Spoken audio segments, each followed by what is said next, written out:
अस्सलाम वालेकुम। उम्मीद करता हूँ आप खैरियत से होंगे। अपने यूट्यूब चैनल आलफोन फिक्स पर आपको खुश आमदीद कहता हूँ।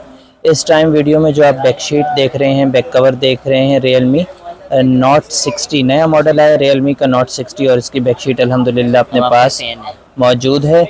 और 3 कलर हैं इसमें अपने पास। कैमरा डायल के साथ हैं, कैमरा ग्लास लगे हुए हैं, प्लास्टिक के ये कवर होते हैं। ये ब्लैक कलर की बैक शीट आप देख रहे हैं, सेम लाइक ओरिजिनल, ठीक है ना, सेम लाइक ओरिजिनल के करीब तर होती है। और बेहतरीन चीज़ है ब्राइटनेस वगैरह, यानी कि इसका ये कलर वगैरह सब बेहतरीन है, कोई फीके कलर नहीं है, बिल्कुल ठीक है। बैक शीटें प्लास्टिक की होती हैं।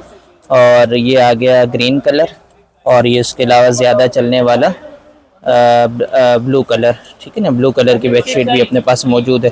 और इस बैक शीट के प्राइस हैं 1000 रुपये। किसी भी भाई को रियलमी नोट 60 की बैक शीट चाहिए हो तो आपको ये 1000 रुपये में मिल जाएगी,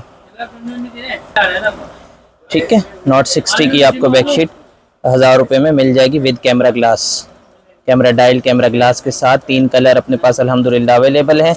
मोबाइल रिपेयरिंग के हवाले से या मोबाइल पार्ट्स के हवाले से आपको किसी किस्म की कोई इन्फॉर्मेशन चाहिए हो तो आप हमारे व्हाट्सअप नंबर पर रब्ता कर सकते हैं। हमारा व्हाट्सअप नंबर है 034702102228। कराची सदर अम्मा टावर में हमारे मोबाइल पार्ट्स, मोबाइल रिपेयरिंग की शॉप है। मिलते हैं एक नई वीडियो के साथ। अल्लाह हाफिज़।